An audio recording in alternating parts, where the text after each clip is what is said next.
time again for Talking Dogs with Ian Grant, owner of Vermont Dog Boarding and Behavior, VFW Drive Hyde Park. It's the show that delves into the training, socializing, behavior, nutrition, and wellness of your dog.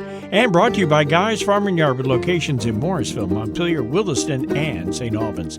And we're back with the trainer Ian Grant as we enter our eighth year Wow. of Talking Dogs. Man, oh man, where is that all going? How many is that in dog years? Yeah, right. It's pretty unbelievable if we look back at all the shows that we've recorded and, it's been talked about. And we want to thank Guy's Farm and Yard. They have been with us for all 7 years, going on their 8th year, and we want to thank Sam and all the guys and the gals at all 4 Guy's Farm and Yard locations for being with us. Without you, we just wouldn't have a show. Probably not. Yeah, and make sure when you need something dealing with your dogs and pets to make a trip to your nearby Guy's Farm and Yard store. That's for sure.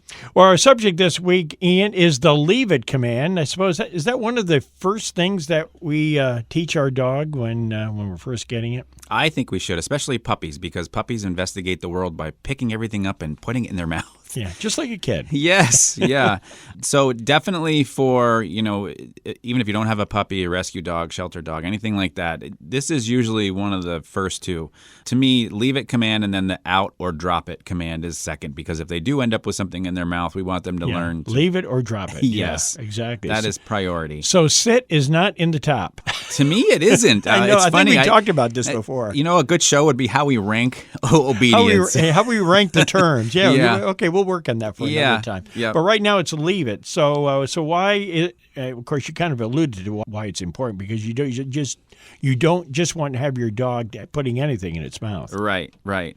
And so this is kind of how we can work this. I recently had a lady come in with a lesson, German Shepherd, and she wanted to work on a leave it command.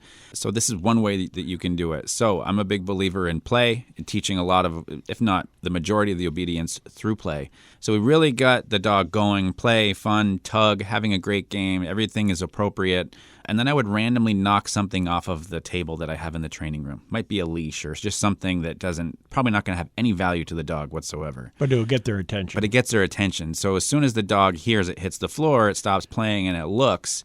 So at that point, I can say, leave it. So the dog looks back at me like, well, what's going on? And then I engage right back in play. So in this context, the play is the reward for leaving that object.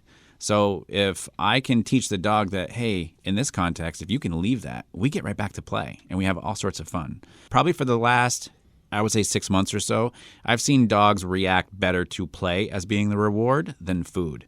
Because food is 2 or 3 seconds and it's down the hatch and then it's over with. Right. But they'll stare at you, which is, fine, especially if you're, feeding them the treats.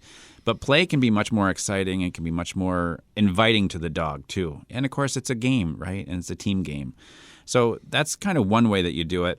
The other way would be, okay, in the same context, that if I'm just walking the dog through the training room, knock something off the table, if I say leave it, then yeah, I can use food in that context too. So it teaches the dog, if you leave that object on the ground or on the floor, you'll get a reward for it.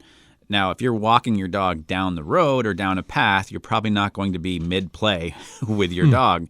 So you can certainly bring some food along with you. So if they come across something that isn't so desirable in our world, but it is to the dogs, then you may have food handy to teach. And that's that teachable moment time. It's not that you have to take your dog out for 15 minutes to teach leave it. It's a teachable moment that, okay, we're going to leave that object and we can keep going, and here's a reward for leaving it. So it's a way that you can kind of, really reaffirm the command that you're giving. Now, do you teach the dog to leave a command before you take it on a walk? Say you have the dog and it's just a few weeks, well, it's a young dog. Before you even go out walking, do you kind of go through some exercises at your house before you head out, or is it more practical to do it while you're out? I think it's kind of a both is the answer here.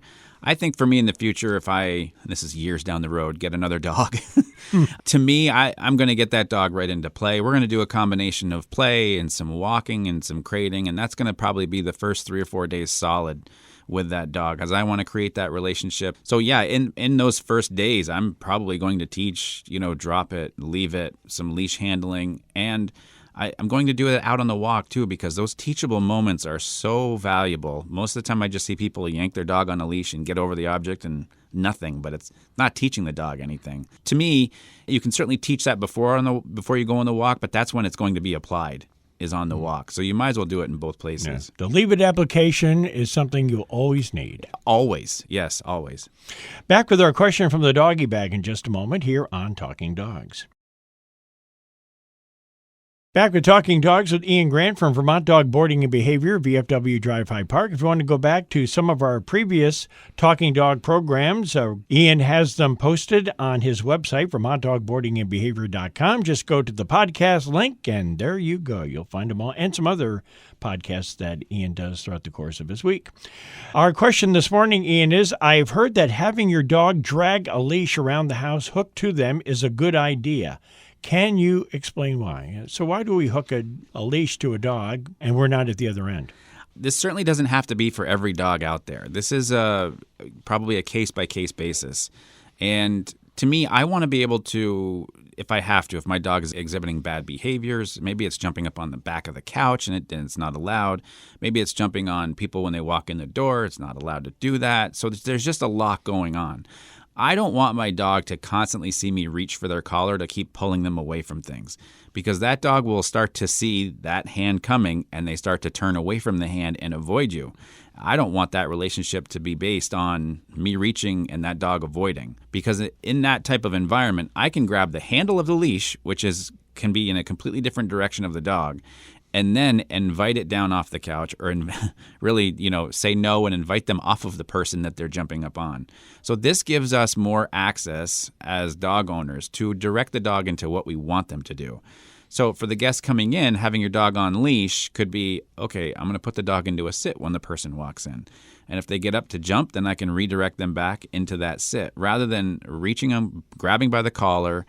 And then in my experience, in that type of situation, usually the grabbing of the collar is too rough and putting the dog in a certain spot is a little too rough. And so the leash gives us access to be a little more sensitive, a little bit more gentle, just creating enough of a direction that the dog can understand what we want. So when you put the leash on the dog and you're not at the other end, does it detect that there's a reason why we're doing that? In the beginning, there's always a little bit of confusion.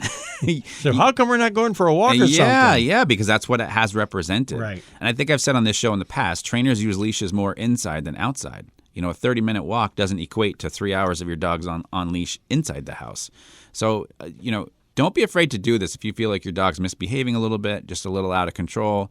Let the dog drag the leash around. Obviously, only supervised. Don't leave the leash on the dog when you're leaving the house. But create some more structure and direction in those environments. I think you'll see a nice change in your dog. If you have a question for Ian, you can email him directly to info@VermontDogBoardingandBehavior.com. Next week, how your energy influences your dog. Yeah, this is, I know we've talked about energy before, but a trainer friend of mine put up a video that was brilliant, number one, but this was a great example that I'm going to explain on how your energy does influence and the reaction that you can get from your dogs. Pretty cool. All right, and we'll talk about that next week on Talking Dogs with Ian Grant, brought to you by Guy's Farm and Yard, with locations in Morrisville, Montpelier, Williston, and St. Albans. And for the trainer Ian Grant, I'm Roland LaJoy, and we are Talking Dogs.